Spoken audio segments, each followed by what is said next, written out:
Hi, it's Mark Item with HONU Trading for the weekly review, Memorial Day weekend 2023, the Charles Dickens Market. Now, why do I call it the Charles Dickens Market? As I've been pointing out for many weeks, it's really been a tale of two markets, the biggies and the smalls. So let's dive into that a little bit more. First, education only. If 2022 and 2023 have taught us anything, it is truly that job one is managing risk. Follow me on Twitter at HONU Management, HONU MGMT. All right, so today's agenda, the week in review, tale of two markets. Breadth has been improving, but it actually ticked back to slightly negative this week. And there was one really interesting development. We're going to take a deeper dive into is risk on, off. I think it may be going back to risk on again. But why, and is that confirmed by sectors?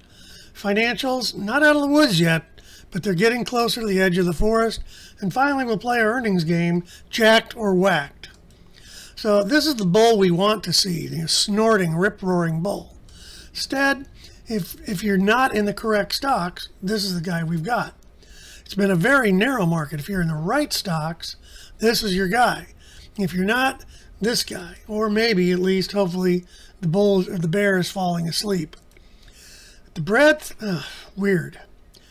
Monday, a flat day, but basically positive new highs, new lows. Tuesday, down day, but positive. Wednesday, down day, negative. This was the shocker. This was NVIDIA day and a very strong day for the indices, but a negative 157 new lows. Friday was another strong day, but only plus 8. So let's look at the week in review. Monday, like I said, flatter than a pancake, continuing the theme. Mondays, like, why bother? Then gap down lower, but we actually had positive breadth. Gap down again, flat the rest of the day. NVIDIA, and then slightly higher the rest of the day. This was the surprise. And then a stronger day, even on Friday, and then we kind of limped into the close. But if we overlay the breadth, here's your shocker. Strong day on NVIDIA Thursday, negative 157 net new lows, again, according to IBD. Markets were only up 3% for the week, but most of that ticked back what we lost earlier in the week. So here's your breadth heat map for Thursday, NVIDIA day. And of course, NVIDIA up 27% on the day. But look at all these big caps, all the bigs, all the techs. Tesla, fairly big. Amazon, big cap, stunk up the joint. But other than that, and a few brokers, basically the rest of the market took the day off. And that's where your 157 new lows came from. For the week, the heat map, again, the big guys killed it. Little guys, not so much. So our ratios, equal weighted to cap weighted SPY, continues to deteriorate. Equal weighted to cap weighted Qs fell out of bed, largely on the strong performance of the big cap weighted stocks. That really drove the Qs, but with the equal weight, that didn't help as much. So the mid caps, which are equal weighted relative to SPY, they got hit. And small cappers have been looking fairly good for a few weeks. On Wednesday, it looked like it was a breakout. Not so much. So let's take a dive into the risk on, risk off indicator. A hat tip to Chris at Chivaco Capital. So this is your S&P 1500 composite. That's your 500 large, 400 mid, 600 smalls. A relative performance to the 3 to 7 year Treasury bond ETF. So stocks versus bonds. Now we've had this long period of time where it's indecisive, looking to edge a little higher. Now we've had these before. This isn't anything unprecedented. What is cool about this indicator, it's very clear when it's a risk off, like 2022 or the COVID crash, or very clear when it's risk on, like 2020 into 2021. Well, we just broke out of a range this week, so that may be getting a little better. Now, I started to research how the S&P 1500 composite is weighted. It actually took me off into a rabbit hole. And I used both ChatGPT and Bing Chat I like the answer that Bing came up with better, but ChatGPT was a lot faster, just for a side topic. So this is float adjusted market cap weighted. What the devil does that mean? Well, it only assesses the shares available to trade in the float, not those that have been bought back. This does have the impact of down weighting, if you will, some of the big cap techs that have been doing a lot of stock buybacks. So let's take a side trip. Let's look at Bonds 101. Now, if you find all this interesting, take a moment to like and subscribe. Now, bonds, if you're not familiar with how they work, the relationship between bond prices and interest rates is like a kid's teeter-totter. One end rises, the other falls. So in the last 2 weeks, stocks have been up about 2%. But if we look at bonds, interest rates have been up 10 of 11% on the 5-year Treasury, 10 of 11 days, and up significantly from 3.3 to nearly 4%. And what that does is rises one end of the kid's teeter-totter, the other end, and here's the ETF for 3 to 7-year Treasuries. Lo and behold, it's down 10 of 11 days, and that's the other end of the kid's teeter-totter.